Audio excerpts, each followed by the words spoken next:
শার্টের দাম কত? 19,500। কোথাকার শার্ট? হাইল্যান্ডের শার্ট। কে এনেছে? আপনার বসের কি মানে আছে, লাইসেন্স আছে? মানে আপনার বস কিভাবে এনেছে? হ্যাঁ, লাগেজ পার্টি করে হাতে করে নিয়ে আসলো। লাগেজ পার্টি করে এনে 19,500 টাকা শার্ট বেচতেছেন? হ্যাঁ, এত সহজ? মানে আমাদের দেশে বিজনেস করা কি এত সহজ? আপনি বলতেছেন লাগেজে করে আপনার বস নিয়ে আসছে, 19,500 টাকা শার্টের দাম বিক্রি করতেছে। মানে আপনারা কোন কোন যুগে বসবাস করছেন? আপনারা কোন যুগে বসবাস করছেন? এটা কোন এলাকা বলেন? ধানমন্ডি এলাকা। আপনার দোকানের নামটা বলেন। প্রিয় প্রিয়। আর কয়টা আউটলেট আছে আপনাদের? আচ্ছা, বলেন কয়টা? এটা আছে আর উত্তর আছে। এটা আর উত্তরা। তা আপনার বস কি আসলে লাগেজে করে এটা এনে যেভাবে আপনি বললেন যত সহজ ভাবে, বিষয়টা কি এত সহজ? এত পেটে যে বিক্রি করা যায় না। আপনি 19,500 টাকা লেখা শার্ট আছে, হ্যাঁ লেখা আছে। লিখেছেন, আবার বলতেছেন লাগেজে করে নিয়ে আসছে, আবার বলতেছেন যে এত বিক্রি করি না। মানে আমি বুঝলাম না যে এটা বের করেন। সবচেয়ে দামি শার্ট কি আছে আপনাদের এখানে বলেন? এটাই দামি। হ্যাঁ, এটাই 17,500 টাকা। হ্যাঁ, কত করে আনছে আপনার এই কাগজপত্র বের করেন, কত করে কিনে আনছে এবং কিভাবে আসছে এগুলো? লাগেজ প্রোডাক্ট আপনি তো বলেই দিলেন। জি, আমি এটা কেন বলবো না? আচ্ছা, এই ইয়ে করো তো, করো।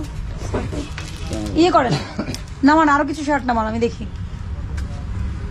আর কসমেটিক্স তো নিয়ে আসছে আপনার বস। আমাদের বস আপনাদের সবগুলোই মানে বস যা বিদেশে যে নিয়ে আসে পরে আপনারা বিক্রি করেন। এটা তো লাগেজ আসে না, এগুলো আপনি কিসের ইম্পোর্টের মাল আছে? হ্যাঁ, কসমেটিক্স এর আছে। তা উনি শুধু শার্টই আনে, আর কিছু আনে না? সবই আনে, সবই আনে। সবই আনে। কিছু কিছু আনা হয়, কিছু কিছু কোম্পানির মাল আছে। উনি কি এটা জানেন না যে এভাবে আনা যায় না? সব মাল তো আমরা লাগেজে একসাথে আনতে নিজের ব্যবহারের জন্য উনি আনতে পারে, পারি। কয়েকটা কিন্তু বিক্রয়ের জন্য তো উনি এটা করতে পারে না। করা যায় না, তাহলে কেন করছেন? হাতে অল্প কয়টা না, সবগুলো বুকিং দেওয়া। অল্প কয়টা কোথায়? আপনার এখানে কত শার্ট? না, আরগুলো বুকিং দেওয়া থাকে। বুকিং দেওয়া থাকে মানে কি? ইম্পোর্টার সিল আছে না ওটা শার্ট দেখো। ইম্পোর্টার শার্ট তো ইম্পোর্টার করা না। না, বিদেশ থেকে আসলে সেটা ইম্পোর্ট হবে। 19,500 টাকা একটা শার্টের দাম, ইম্পোর্ট হবে না কথা। এগুলো আমাদের যখন বুকিং দেওয়া থাকে, ওখানে বুকিং আমরা এয়ারপোর্ট থেকে আমরা ছাড়াই নিই। কিভাবে ছাড়াই নেন? কেজি হিসাবে ইম্পোর্টার যারা সিএনএ প্রাইস কিভাবে ছুটে, এটা আমরা সঠিক জানি না, বসরা জানা, আমরা এত কিছু জানি না। আমরা যা বিক্রি করে আসছি এটাই। আমরা তো এত কিছু এত নিয়ে না, বসের সাথে আপনি- আমরা তো এত না, ক্লিয়ারলি না, কথা বলি কিন্তু না। আপনি এটা তো জানেন যে আপনার বস এগুলো লাগেজে করে আনছে, এগুলো 16,000, 17,000, 19,000 টাকা শার্টের দাম। এভাবে হয় না, এভাবে তো বিজনেস করতে পারবেন আমরা না। আসলে সঠিক কিছু জানি না, আমরা বিক্রেতা, আমরা শুধু আপনি just তো কর্মচারী আপনি চাকরি করি। 19,500 টাকা চলতো। এই যে, নাও। এই আমরা শার্টের দাম বিক্রেতা, শুধু just 19,500 বিক্রি করি আর জুতাটা দেখি, দামি জুতা আছে না আপনার এখানে? না দাম হ্যাঁ, এই যে দাম লেখা আছে 19,500 টাকা ওই শার্টের দাম। আচ্ছা, এই শার্টের দাম 17,000 কত জানি? পারফিউমের দাম বলেন তো? হ্যাঁ, এটার দাম 17,000 টাকা। তারপর আপনাদের কাছে আছে? এই ইয়ে কই, সাজিদ ভাই কই? সাজিদ ভাই কই? সাজিদ ভাই, হ্যাঁ সাজিদ ভাই। 19,500 টাকা দিয়ে একটা শার্ট কিনবো, তার গায়ে স্টিকার থাকবে না, আমদানি করে কই আমদানি করে স্টিকার নেই।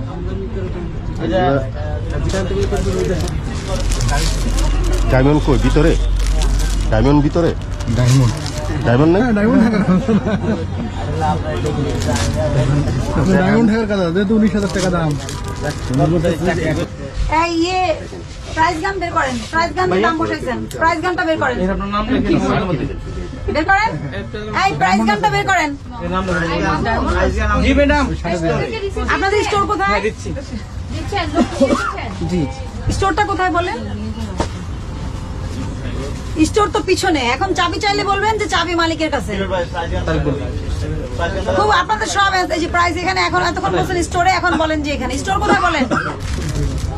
স্যার এখানে যতগুলো দোকান আছে সবাই স্যার লাগেজে করে প্রোডাক্ট এনে নিজে বিক্রি করতেছে স্যার সব। স্যার এক লাইনে যতগুলো দোকান আছে সবাই একটা মালিক বিদের যায়, মালিক বিদের যায়। এটা কতই দেবো? একটা শার্ট নিয়ে আসছেন, এটার কোনো কাগজপত্র নেই। কাগজ আছে? লাগেজ আনছে, ট্যাক্সের কাগজ কোথায়? লাগেজে এটা তো লাগেজ আনছে, এই সরল বলছে স্যার। ট্যাক্স লাগে তো। ভ্যাট আছে না, ভ্যাট ট্যাক্স। আরে সেটা যেটা আপনি এখান থেকে দেন সেটা না, বিদেশি পণ্য আনতে হলে যে আমদানিকারকের যে আপনার ফর্মালিটিস থাকে সেগুলো। এই 3250 টাকা এটার দাম বের করেন। এই যে প্রাইস গান দিয়ে লাগাইছেন এই যে দাম বাইরে দিতেছে দেখি বের করেন 280 3250 টাকা। মোর মতো এগুলো মানে মানুষ কেনে এগুলো? কিনে আচ্ছা আচ্ছা ইয়া দাঁড়ো এই আমি একটু জিজ্ঞেস করি আপনি বিক্রয় ট্যাক্স রেট দেন সেটা এটা দিয়ে দাও। দেন, সেটা আমরা বলছি না। আমাদের এই এটা সিজ করো এই শুনুন আপনারা এটা সিজ করে দাও, হ্যাঁ ঠিক আছে মেশিনটা নিচে রাখেন ভাইয়া, মেশিনটা রাখেন। এই যে আমি ঢুকে বলে গেলাম না, বললেন তো সব ঠিক আছে, কি ঠিক আছে, এই কোনার কাজ করা যাবে এই যে এখানে তো আপনি ফাইন দিবেন, এই যে পেনাল্টি দিবেন 5000 টাকা।